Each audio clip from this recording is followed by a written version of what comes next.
नमस्कार, मैं हूं सुनील बॉबी। आप इस समय देख रहे हैं मगध संवाद। आइए जानते हैं आज की ताजा व बड़ी खबरें फटाफट। पहले शुरुआत करते हैं बिहार की ताजा व बड़ी खबरों के साथ।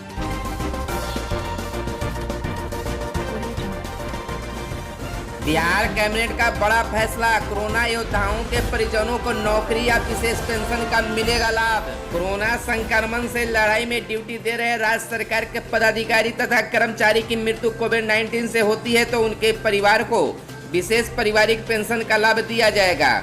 ऐसे कोरोना योद्धाओं की मृत्यु कोरोना संक्रमण से होती है तो उनके परिजनों को विकल्प दिया जाएगा कि वे अनुकंपा पर नौकरी चाहते हैं या फिर विशेष पेंशन का लाभ। विशेष पेंशन के रूप में मृत कर्मी की सेवानिवृत्ति की तिथि तक पूरी पेंशन राशि परिजनों को विशेष पेंशन के रूप में दी जाएगी। सेवानिवृत्ति की तिथि के बाद सामान्य पारिवारिक पेंशन का लाभ मिलेगा। 1 अप्रैल 2020 के बाद से कोरोना से मरे कर्मियों पर यह लागू होगा, जो 31 मार्च 2021 तक के लिए होगा। मुख्यमंत्री नीतीश कुमार की अध्यक्षता में शनिवार को वीडियो कॉन्फ्रेंसिंग के माध्यम से हुई राज्य कैबिनेट की बैठक में यह निर्णय लिया गया है। कोरोना संक्रमण की रोकथाम और बचाव कार्य में लगे कर्मियों को लेकर राज्य सरकार ने यह फैसला लिया है।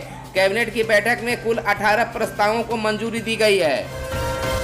बिहार के सभी पीएचसी में शुरू हुई एंटीजन जांच। राज्य सरकार ने 3 खेप में 2,80,000 रैपिड एंटीजन टेस्ट किट उपलब्ध करा लिए हैं। साथ ही पिछले एक सप्ताह के अंदर 20,000 एंटीजन किट केंद्र सरकार ने भिजवाया है, जिन्हें सभी जिलों में भेजा जा रहा है। राज्य के सभी अनुमंडल अस्पताल एवं पीएचसी में इसके माध्यम से जांच की व्यवस्था शुरू की गई है। मुख्यमंत्री ने स्वास्थ्य विभाग की समीक्षा के दौरान राज्य के सभी पीएचसी और अनुमंडल अस्पतालों में इसकी जाँच शुरू करने का निर्देश दिया था। शनिवार को स्वास्थ्य मंत्री मंगल पांडे ने बिहार में उपलब्ध एंटीजन किट की जानकारी दी। निजी अस्पतालों में होंगे प्रशासनिक अफसर। कोरोना संक्रमितों का सुगमता से बेहतर इलाज निजी अस्पतालों में भी हो सके, इसकी मॉनिटरिंग जिला प्रशासन करेगा। इसके लिए निजी अस्पतालों में प्रशासनिक पदाधिकारियों की तैनाती की जाएगी। ये पदाधिकारी एक तरफ संक्रमितों की मदद करेंगे तो दूसरी ओर अस्पताल प्रबंधन को भी सहयोग देंगे। 24 घंटे में रिकॉर्ड 4 लाख से ज्यादा टेस्ट। देश में 63.5% रोगी स्वस्थ हुए। देश में पिछले 24 घंटों के दौरान रिकॉर्ड 4.20 लाख कोरोना टेस्ट किए गए हैं। एक दिन में जांच की यह सबसे बड़ी संख्या है। पिछले सप्ताह औसतन रोज 3.5 लाख टेस्ट हो रहे थे, लेकिन अब इसमें बढ़ोतरी हो रही है। केंद्रीय स्वास्थ्य मंत्रालय ने एक बयान में कहा कि 24 घंटे में 4,20,898 नमूनों की जाँच की गई है। वहीं बताते चले कि 24 घंटे में देश में पिछले कोविड के 32,223 रोगी स्वस्थ हुए। अब तक स्वस्थ मरीजों की कुल संख्या 8,49,431 हो गई है। इसमें रिकवरी दर बढ़कर 63.54% पर पहुंच गई है। ठीक हुए रोगियों और सक्रिय मामलों में अंतर बढ़कर 3,93,360 हो गया है।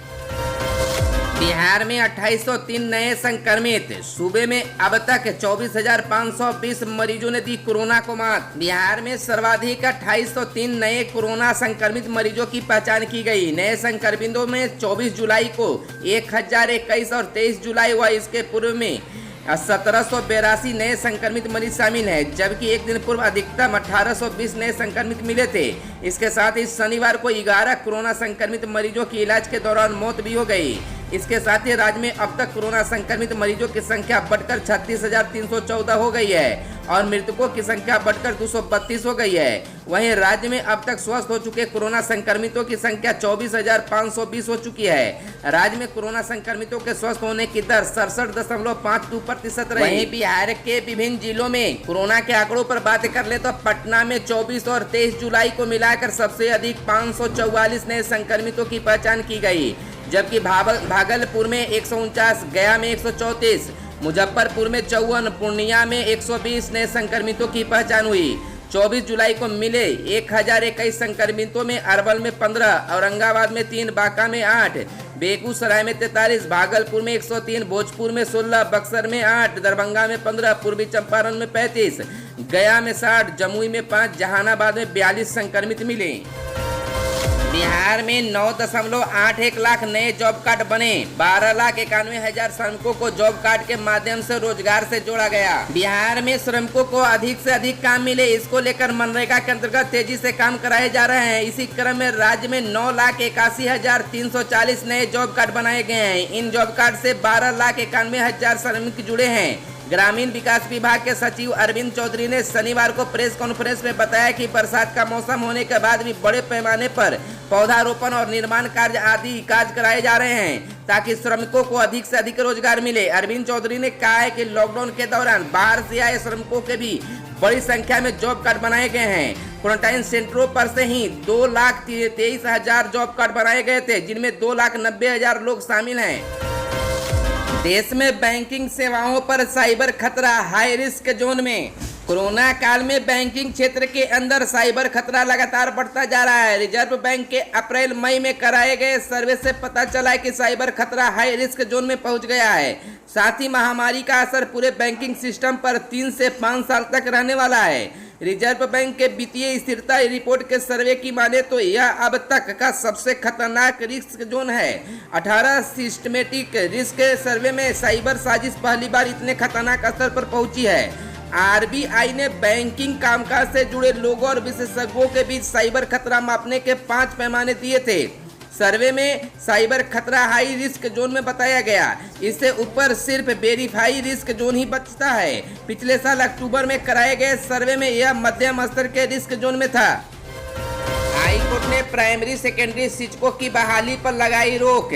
अब सुनवाई 19 अगस्त को। दिव्यांगों के आरक्षण रोस्टर में गड़बड़ी पर राज्य सरकार से मांगा जवाब। पटना हाई कोर्ट ने सूबे में प्राइमरी व सेकेंडरी शिक्षकों की बहाली पर फिलहाल रोक लगाते हुए राज्य सरकार से जवाब तलब किया है। मुख्य न्यायाधीश न्यायमूर्ति संजय कारोल और न्यायमूर्ति एस कुमार की खंडपीठ ने नेशनल फेडरेशन ऑफ ब्लाइंड की जनहित याचिका पर शुक्रवार को आदेश दिया। आवेदक के वकील सुरेंद्र कुमार सिंह के मुताबिक दिव्यांग कोटि में नेत्रहीनों के लिए 1% आरक्षण है। सरकार ने 34,580 शिक्षकों की बहाली में 345 की बजाय 98 उम्मीदवारों को आरक्षण दिया। पिछली बहाली में बची 247 सीटों को बैकलॉग वैकेंसी के रूप में जोड़ना था, लेकिन विज्ञापन में इस बात का जिक्र नहीं है। सुनवाई के दौरान राज्य सरकार की ओर से कोर्ट को बताया कि इस मामले में महाधिवक्ता खुद बहस करेंगे। महाधिवक्ता के उपस्थित नहीं रहने के कारण सुनवाई टालने का अनुरोध कोर्ट से किया गया। हाईकोर्ट ने बहाली पर फिलहाल रोक लगा दी है और सुनवाई की अगली तारीख 19 अगस्त को मुकर्रर की गई है। इंटर में एडमिशन के लिए अब 27 तक होगा आवेदन। राज्य के स्कूल और कॉलेजों में इंटर में दाखिले के लिए आवेदन की अंतिम तिथि बिहार बोर्ड ने 27 जुलाई तक बढ़ा दी है। ऑनलाइन फैमिनेशन सिस्टम फॉर स्टूडेंट्स पोर्टल के जरिए आवेदन लिया जा रहा है। इससे पहले 22 जुलाई तक ही आवेदन की अंतिम तिथि थी, जिसे बढ़ाकर 26 जुलाई तक कर दिया गया था। इसे एक दिन और बढ़ाकर 27 जुलाई कर दिया गया है। पॉलिटेक्निक और इंजीनियरिंग कॉलेजों में 1 अगस्त से शुरू होगी ऑनलाइन क्लास। राज्य के सरकारी इंजीनियरिंग और पॉलिटेक्निक कॉलेजों में तीसरे और 5वें सेमेस्टर के छात्रों की 1 अगस्त से ऑनलाइन कक्षाएं शुरू की जाएगी। छात्रों को अगले सेमेस्टर में प्रमोट किया जाएगा। पॉलिटेक्निक कॉलेजों में 2nd और 4th सेमेस्टर के छात्रों का ऑनलाइन एग्जाम अभी चल रहा है। 20 अंकों के ऑनलाइन एग्जाम और पिछले सेमेस्टर के आधार पर 50% अंक प्रमोशन में जोड़ा जाएगा। अंतिम सेमेस्टर के छात्रों की परीक्षा सितंबर में होगी।